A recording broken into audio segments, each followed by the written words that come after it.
दोस्तों आपका अपना YouTube channel MS reasoning class 756 इस प्लेटफॉर्म में आपका हार्दिक स्वागत करती हूँ। ये रीजनिंग की पार्ट 23 है। बाकी वीडियो मेरे चैनल पर अपलोड है, आप नहीं देखो ज़रूर देख क्योंकि आपके एग्जाम के लिए काफ़ी महत्वपूर्ण है। आज की क्लास काफ़ी महत्वपूर्ण है क्योंकि जितने क्वेश्चन है सारे ऑल एग्जाम के लिए और कंप्यूटर एग्जाम के लिए काफ़ी महत्वपूर्ण। चलिए स्टार्ट करते हैं आज की क्लास को। क्वेश्चन ऑफ पहला ही दे रखा है कि ऑड वन आउट का है। वर्गीकरण में विषम अक्षर समूह का चयन करना है। ठीक है, तो इन चार ऑप्शन दे रखा है ABCD। आखिर इनमें से कौन सा अक्षर समूह अक्षर जो है इनमें से कौन सा विषम हमको ये बताना है। देखिए BD यानी B आता है 2 पे, D आता है 4 पे, M आता है 13, Z आता है 26। फिर दे रखा है H आता है 8 पे, P आता है 16 पे, फिर E आता है 5 पे, N आता है 14 पे। ठीक है, तो इसमें लॉजिक आप देख रहे हैं BD का। देखिए B आता है 2 नंबर पे, D आता है 4, यानी इसका 2 गुना करें, इसका R है 2 दूना 4 यानी 4, उसका दुगुना दूसरा पद दे रखा। V 13 और 26 यानी इसको 2 गुना करें 26 यानी दूसरा पद उसका गुना दे रखा है। फिर ऑप्शन सी देख रहे हैं 8 दूना 16 यानी दोगुना उसका दुगुना दे रखा है, 16 पे आता है P। ठीक है, फिर ऑप्शन डी दे रखा है E तो आता है 5 पे, बट इसमें हमें गुणा करेंगे तो 10 आना चाहिए यानी J आना चाहिए, बट यहाँ N यानी 14 दे रखा है, इसलिए विषम कौन सा होगा D। क्योंकि ऑप्शन डी को छोड़ के बाकी सभी पहला पद का जो पहला हमें दे रखा है उसका दुगुना दे रखा है दूसरा पद, लेकिन इसमें नहीं है, तो option D that is correct. Question number 2 दे रखा है सीरीज का 2 के बाद 3, 3 के बाद 4, 4 के बाद 6, 6 के बाद 8, 8 के बाद 12, फिर क्वेश्चन मार्क दे रखा है। तो हमें बताना है इन चार ऑप्शन में से कौन सा क्वेश्चन मार्क की जगह होगा। देखिए सबसे पहले इसे हम लिख के नंबरिंग कर ले ताकि कितनी कितनी गैपिंग ताकि हम इसे सॉल्व कर सकें। देखिए 2, 3, 4 इसमें इन सभी में 2 1 के बाद फिर 3, उसके बाद मतलब 1 1 की बढ़ोतरी 2 बार, फिर 4 2 6 6 2 8 मतलब फिर 2 2 की बढ़ोतरी 2 बार है। फिर आया है 8 के बाद 8 में जोड़ेंगे 14 सॉरी 4 जोड़ेंगे तो 12 यानी 4 की बढ़ोतरी एक बार हुई है।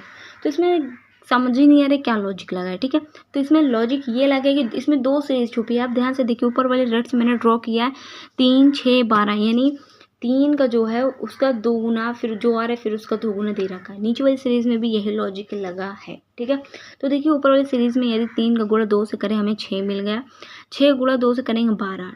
अब सेम लॉजिक नीचे भी लगा है, 2 का गुणा हमें 2 से करना है 4 मिला, अब 4 जो मिला हमें फिर उसका दुगुना करना है 8, फिर 8 यानी 8 का हम 2 से गुणा करेंगे मिल जाएगा 16, यानी क्वेश्चन मार्क की जगह क्या होगा 16। That is the correct answer.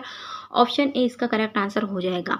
इसमें 2 सीरीज छुपी थी और जो पद आ रहा है जो हमें मिल रहा है उसका दोगुना करना था बस। ठीक है, तो option A that is the correct. Question number 3 दे रखा है 12 का संबंध जो 9 से, वही इन चार ऑप्शन में से 43 संबंध होना चाहिए। हमें इसमें लॉजिक क्या है ये बताना है। तो देखिए 12 का संबंध जो 9 से है वही लॉजिक 43 का इन चार ऑप्शन में से हमें बताना है। तो क्या आएगा क्वेश्चन मार्क की जगह। सबसे पहले इसकी देखिए लॉजिक क्या लगे देखते हैं। तो 12 का संबंध जो 9 से है 12 यानी 1 + 2, 12 1 + 2 यानी 12 1 + 2 इनको जोड़ेंगे हो जाएगा 3, 3 को स्क्वायर कर देंगे मिल जाएगा 9, जो कि यहाँ लॉजिक दे रखा है। अब सेम ये लॉजिक हमें 43 के साथ करना है। 43 यानी 4 + 3, ठीक है 4 + 3 43 होगा। ठीक है, तो 43 में 4 + 3 करेंगे तो 7 हो जाएगा, 7 को स्क्वायर करेंगे हमें मिल जाएगा 7 7 49 होता है, स्क्वायर करेंगे हमें मिलेगा 49 यानी 49। इसका क्वेश्चन मार्क जगह क्या आएगा 49 आएगा। अब देखिए 49 ऑप्शन में दे रखा है सी, यानी सी ऑप्शन इसका डेट इज करेक्ट क्योंकि 49 यहाँ दे रखा है। इसमें लॉजिक क्या था, जो पद दिया उसको आपस में जोड़ के उसका स्क्वायर करना है। तो यहाँ 43 दे रखा था तो यहाँ क्वेश्चन मार्क जगह हो जाएगा 49। यहाँ देखिए 43 दे रखा है तो यानी 4 + 3 करेंगे तो 7 हो जाएगा, 7 का हम स्क्वायर करेंगे 49 मिल जाएगा, यानी option C that is the correct answer. Question mark की जगह ऑप्शन 49 आएगा इसका करेक्ट आंसर। चलिए आगे बढ़ते हैं क्वेश्चन नंबर 4 की ओर। क्वेश्चन नंबर 4 हमारा दे रखा है अलग शब्द का चयन करें, विषम शब्द का चयन करें। हम इनमें से 4 ऑप्शन दे रखा है, आखिर इनमें से कौन सा विषम है। ऑप्शन दे रखा है दीवार, छत, फर्श, पंखा। ठीक है, तो इन 4 ऑप्शन में से कौन सा विषम है हमको ये बताना है, अलग है। तो देखिए दीवार, छत, फर्श जो है ये एक जो मकान है, मकान जिससे बनते हैं दीवार से, तो दीवार छत फर्श ये तीनों से मिलकर मकान बनते, तो इसका वो हिस्सा है घर का। लेकिन पंखा देखिए क्या है, यानी ABC ये क्या है एक मकान का हिस्सा है। लेकिन ऑप्शन डी को छोड़ के ऑप्शन डी क्या है एक विद्युत यंत्र है जो कि ये सबसे अलग है, यानी ऑप्शन डी को छोड़ के बाकी सब क्या है मकान के हिस्से की श्रेणी में आ रहे हैं। लेकिन option D that is correct क्योंकि ये एक विद्युत यंत्र है पंखा। ओके, तो option D that is correct हो जाएगा। चलिए आगे बढ़ते हैं। क्वेश्चन नंबर 5 है वेन डायग्राम का पिता, चाचा, चाची।